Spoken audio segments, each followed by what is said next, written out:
Howdy folks, we're at Sunday Lagoon, Malaysia.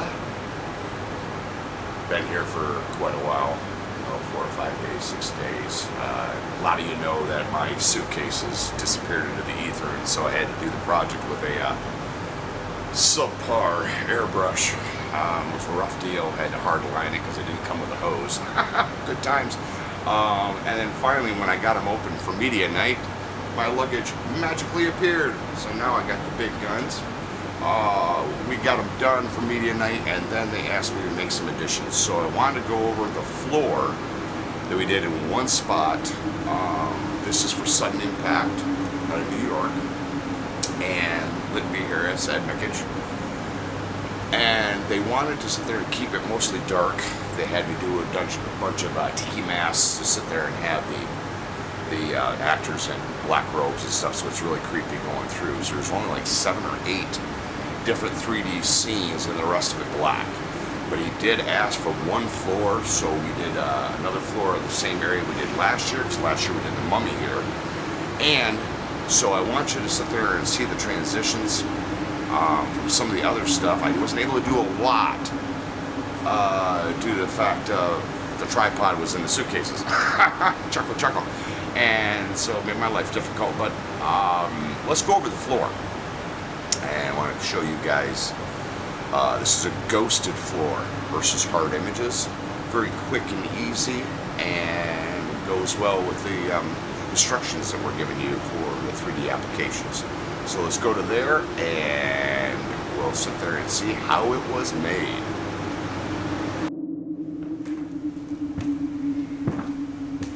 Okay, here is our floor.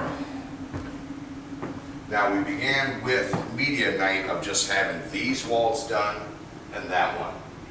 After the fact, Linton asked me to sit there and paint that one, this one, and then do up a really nice floor. Now the most important thing about doing this floor is the red areas. We're going to encompass the whole thing in a red square or like landmass, bubbles, whatever you want to call it. Okay, that will then define everything on the inside. And then I said I added in just key areas of red here and there that just keeps forcing down the greens and the blues. Okay, and this is working negative positive. So you see the images on the wall, they were done negative positive, no black. You just come along with color. You're just doing this color, and as far as I know, the only paint you can do this with is the Day Glow.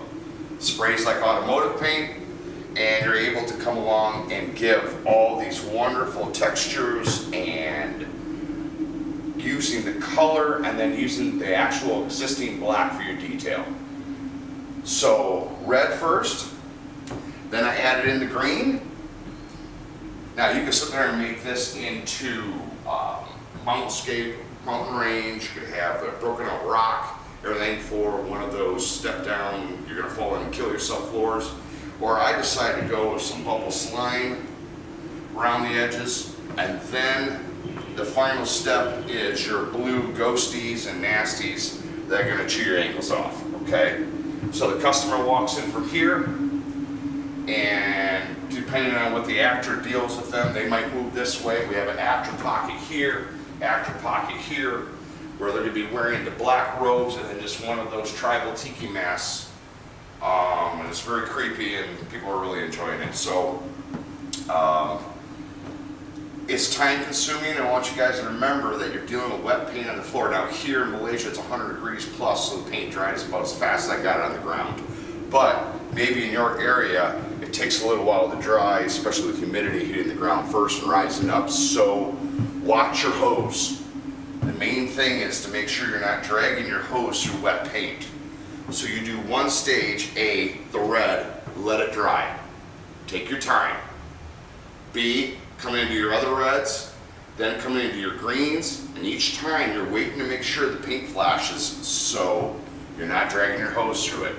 And the final stage of what really makes things spark is yellow highlights. Now you can use the arc yellow, you can use a stepped up orange against the red. But if you just highlight them, it just gives that spark. Not necessarily the blues, but any of your greens or your reds really sits there and defines it and gives it a lot more spark than just a solid red color. So try that in your haunt. It works out fantastic. It's a lot easier than putting down your white primer, putting down your color, and then detailing it with the black and then highlights. This floor maybe took me an hour to do. And the only reason why it was that fast compared to other times is because, again, the paint dried very fast. So I hope that helps some of you guys who are concerned about doing 3D floors.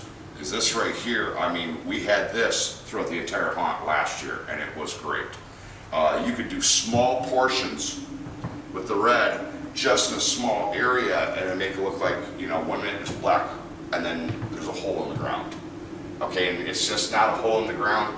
You got eyeballs, you got hands whipping up, trying to grab people's ankles, and that's not the way your customers are going to view it with the 3D glasses. So thanks for coming.